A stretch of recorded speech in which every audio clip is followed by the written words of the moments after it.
jechuudha. Kennaa kana tokko haadha mana Paaster Yaadasaa Gaarii Boontuu Ambisaarraa kan ergamedha. Kana walumatti kennaan keenya saaqameera. Garuu bahee nutti hin argisiifamne shaamizichi akkamiin bareeda.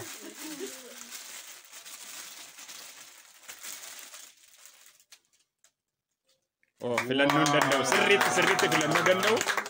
Kana haadha manaa kiyyatu fileef waan ta'eef baay'ee bareedaa akkuma kana kennaa dhufe hundumaatiif baay'ee gammanneerraa fuulli ishiiyyuu baay'ee ifeera. Isa duraa caalaa amma hin diimatte iyyuu gammachuu jechaadha. Harka walitti buusaa fi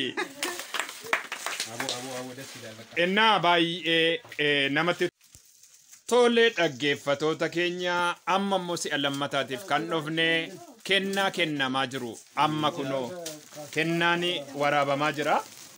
Kanaaf kennaan yeroo kennamu ta'a kunooti obboleessa ishii hangafa Warquu Fayyisaarraa kennaa dhufe ilaalla. Kanaaf kennaa baay'ee bareeda ta'e kunooti ishii bira ga'eera harki hin jiru jechaa jiru amilee. Amazing kennaa bareeda kunooti obboleessarraa kennaa bareeda fudhattee jirti. Kennaan lammataayyuu afeera fakkaata keessatti jechuudha.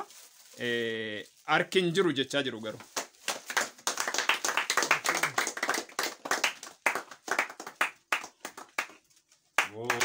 Wow! Kunooti baay'ee waan nama gammachiisu kennaa addaati. Ammas immoo kan nama dhibu keessaa kennaa addaan qabaa. Kennaa addaan qaba kan jettu obboleettii ishii. Ishiinis immoo dippiloomaa eebbifamtee turte. Amma obboleettiin koo digirii eebbifamte. Anis immoo digiriitti fufaan jira waan ta'eef gammachuu obboleettii kootiif hin hirmaadha kan jettu Galgoo Fayyisaa kunoo kennaan baadhee dhufe jechaarti amileen hin jiru jechaarti.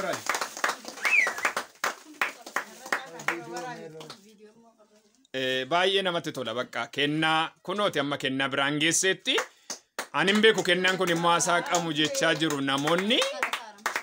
Haasaa qamu jedhamaa jira. Amileen hin jiru jechaa jiru garuu. Amileen hin jiru jedhamaa jira.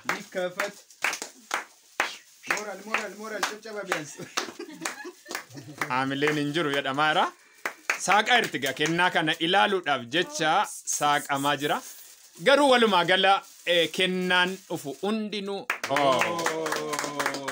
Kennaan gaafa dhufu baay'ee nama gammachiisa. Sababbiin isaa kennaa caala wanti nama gammachiisu hin jiru. Amma immoo akkas jechaa jira. Abdiin gaarii obboleettii koo bareechuufanii Bishooftuu irraa bahee dhufe. Kennaa cimaan qabadhee jira waan ta'eefi amma kunooti kennaa qabadhee gara ishiin dhaqaa jira jedha. Amileen hin jiru jechaa jira garuu. Wow. Kennaan kun kennaa cimaa fakkaata. Maal akka ta'e hin beeknu malee amma mee kennaan kun haasaa qabu jechaa jiru. ይከፈት እየተባለ ነው እንግዲህ ወንድሟ ከቢሾፍቱ መጥቼ እህቴን ላሳምራት ስለመጣው እንግዲህ ስጦታ ኧረ በጣም ብዙ ስጦታ እየመጣ ነው። በጣም የሚገርም ነገር በልዩ ስጦታ እየመጣ ነው እና ልጃችን በመጀመሪያ ዲግሪ ተመርቃ ስጦታ ከወንድሞቿ ከእህቶቿ እየተቀበለች ስለሆነ እና በጣም ደስ የሚል ጊዜ ነው። እግዚአብሔር ይባረክ። Moral. Amilee jechaa jiru waaqayyo eebbifamu kennaa waan baay'ee nama ajaa'ibu fidaa jiru waan ta'eef baay'ee nama ajaa'ibu. Obboleettiin keenya baay'ee firii dadhabbii ishii waaqayyo ishii gargaare jechuudhaan kennaan garaagaraa dhufaa jira. Baay'ee nama ajaa'iba. Amma kunoo saaqaa jirti. Maal takka keessa jiru garuu haguugamee jira waan ta'eef haa ba'uu jechaa jiru kunoo. Baay'ee haa mul'atu jechuudhaan amilee guddaarra jiru. Baay'ee nama gammachiisa. Waaqayyo firii namaa ennaa nama argisiisu gaariidha. Mee ol ba'ee kenna. Inni kun immoo kan ishiin ittiin qabattee yeroo cidhaa yeroo waamicha garaagaraa qabattee deemtu bareedinaaf. Ammas immoo waa biraa jira. Maal akka ta'e hin beeknu amma kennaa abdii saaqaa jirti jechuudha.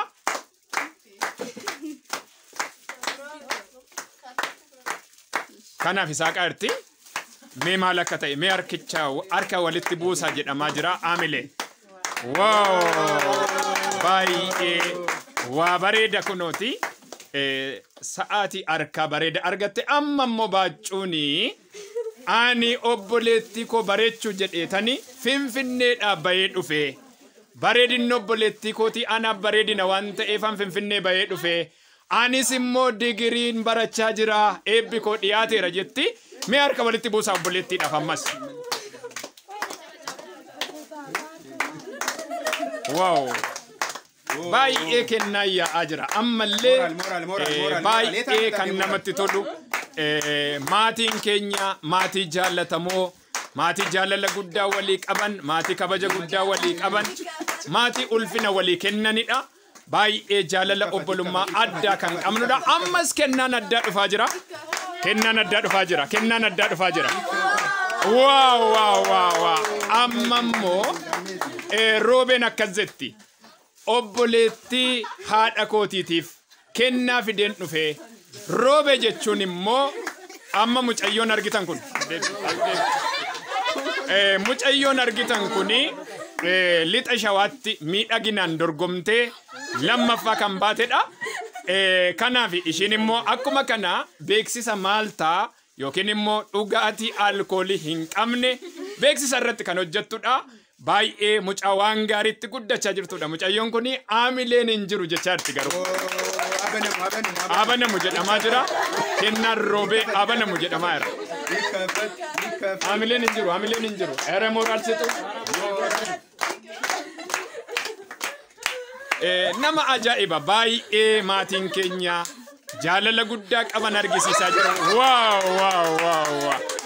Inni kun immoo gurratti kakaawwatan kan baay'ee kan bareedu kan fiddee dhufte. Obboleettii kiyya nan bareechaa jettee dhufte waan ta'eef kunootila abbaaf haati baay'ee gammannee jirra. Kennaan ittaanu ammayyuu jira naan jedhamaa jira waan ta'eef. Kaadhimamtuu Abdii Gaarii Heden Tasfaayee ani gudarirraan ishii bareechuu dhufe. Anis immoo digirii ennaan eebbifamu obboleettiin koo nafaana dhaabbattee na bareechite. Ishii bareechuufan dhufe jettee mee harki hin jiru jedhamaa jira aamileen. Harka walitti buusaa sirriitti. Hiikkafat. Kanaaf jira.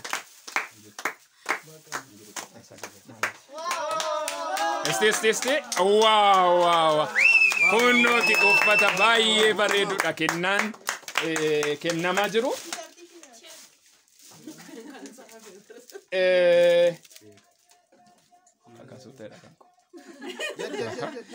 Amma immoo kunoo mee aamilee kennaa akkamiitu jira.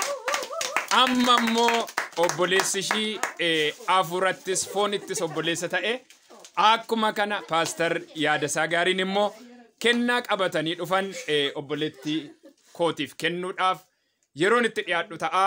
Ammas yeroo kennaan kun itti fufa jechuudha. Moral.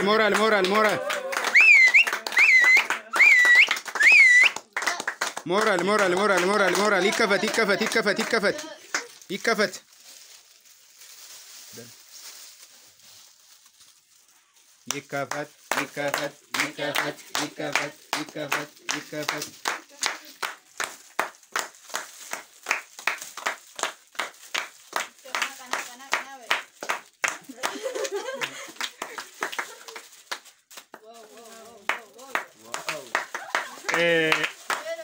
Kanaaf kennaan kuni saaqamee jira.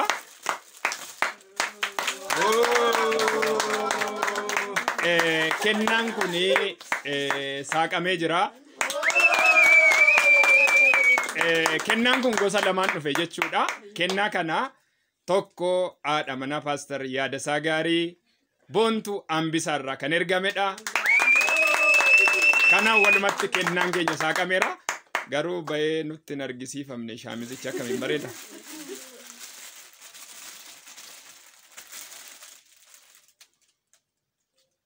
Filannoo danda'u sirriitti filannoo danda'u. Kana haadha manaa kiyyatu fileef waan ta'eef baay'ee bareedaa akkuma kana kennaa dhufe hundumaatiif baay'ee gammanneerraa fuulli ishiiyyuu baay'ee ifeera. Isa duraa caalaa amma hin diimatte iyyuu gammachuu jechaadha. Harka walitti buusaa fi. Abu, das ist Ennaa baay'ee namatti tola taa'i kennan duuba jiru jiraannan nutti hima.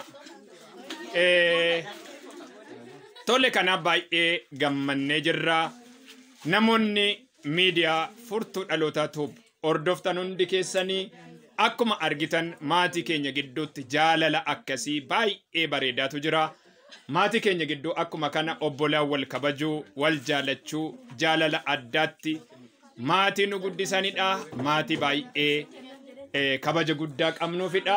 Namoonni miidiyaa keenya hordoftan kun umurii isiniif haa dheeratan nuun jedha. Baay'ee gammanneerra. Egaa gochasaa hundumaa Waaqayyo eebbifamu. Har'a sirni eebba obboleettii keenya Boontuu Fayyisaa haala kana fakkaata. Rift Valley Amboorra digirii jalqabaatiin eebbifamte guyyaa har'aa. Eebbishii kun bifa kanaatiin itti fufee miidhagee jira. Kanaaf baay'ee gammannee jirra. Nuyis amma kan argamnu maatii keenya biratti magaalaa Amboo. Amboo jechuun Amboo lafa seenaa baay'ee qabdudha. Lafa gootota baay'ee oomistedha. Lafa itti qabsoo uummata Oromootiin cimina guddaadhaan beekamte magaalaa Amboo keessatti argamna. Kanaaf bakka dhaloota keenyaa dhaqnee guyyaa har'aa haala kanaan itti fufnee jirra. Akka hafuuraatti Waaqayyo hojii guddaa hojjeteef galata argatu jennee sagantaa keenya xumurra. Akkuma kanammoo abbaa keenyaaf haadha keenya ijoollota kana hundumaa barsiisee kanaan ga'e Waaqayyo umurii nuuf haa dheeressu. Harka keessa walitti buusaa. Kanaan sagantaa keenya xumurra.